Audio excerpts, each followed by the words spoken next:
Ready start. महोदय, निस्संदेह ही आज भी हम भले ही कई मुश्किलों का सामना कर रहे हों, फिर भी हम 1991 के उन दिनों जैसी स्थिति में नहीं हैं। एक राष्ट्र के रूप में हमने काफ़ी भरपाई कर ली है और हम आगे बढ़ने के लिए तैयार हैं। श्री राव के नेतृत्व के बिना यह संभव नहीं था। अब यह अटकल लगाना व्यर्थ और मूर्खतापूर्ण भी है कि कोई और नेता होता तो क्या कुछ ज़्यादा और बेहतर किया जा सकता था या नहीं। तथ्य यह है कि वही नेता थे जिनके कारण हम एक ऐसी स्थिति तक पहुंच गए हैं जो देश और उसकी तरक्की के लिए निरापद है। हम जिस अवधि से गुजरे हैं वह बहुत मुश्किल और हलचलपूर्ण थी।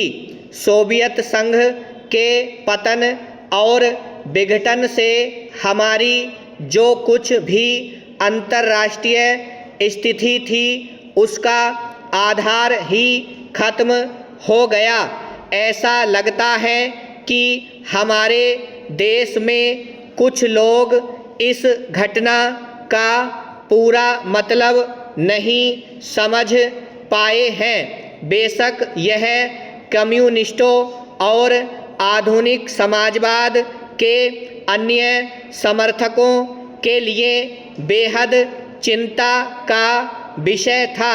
इससे उन सभी निष्पक्ष देशभक्तों को काफ़ी दुख हुआ जिनके लिए सोवियत संघ अच्छा मित्र था और अकेली विदेशी शक्ति थी जो हमेशा हमारे साथ खड़ी होती थी। उससे हमें काफ़ी नैतिक और भौतिक समर्थन भी मिलता था। हमारे देश में सोवियत संघ के तमाम मित्रों में भी सभी लोग यह नहीं समझ पा रहे हैं कि आर्थिक, वैज्ञानिक और प्रौद्योगिकी के हिसाब से इसका क्या मतलब था और है। जब हमें सख्त ज़रूरत थी तो कोई ऐसा नहीं था जिसकी ओर हम देखते। घबराने और अपने देश को दिवालिया राष्ट्र घोषित करने के बजाय प्रधानमंत्री ने मुश्किलों का डटकर मुकाबला किया। हमें इस संकट से निकालने की व्यवस्था की और साहस के साथ देश को एक नए आर्थिक रास्ते पर अग्रसर किया। कांग्रेस ने अपने चुनाव घोषणा पत्र में इसकी मोटी रूपरेखा न बना ली होती तो बेशक यह संभव न हो पाता।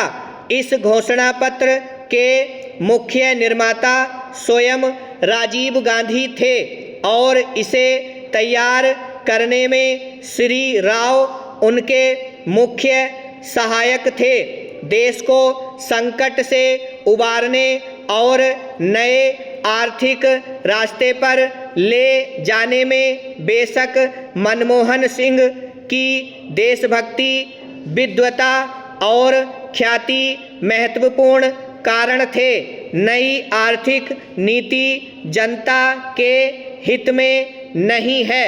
इस काल्पनिक तथ्य को लेकर काफ़ी हंगामा मचाया जा रहा है। इसके उलट अगर उसे अपेक्षित ढंग से लागू नहीं किया जा रहा है तो इसकी वजह यह है कि जनता के नाम पर हर तरह की आंशिक और कारपोरेट मांगे पूरी की जा रही हैं। ब्रह्म।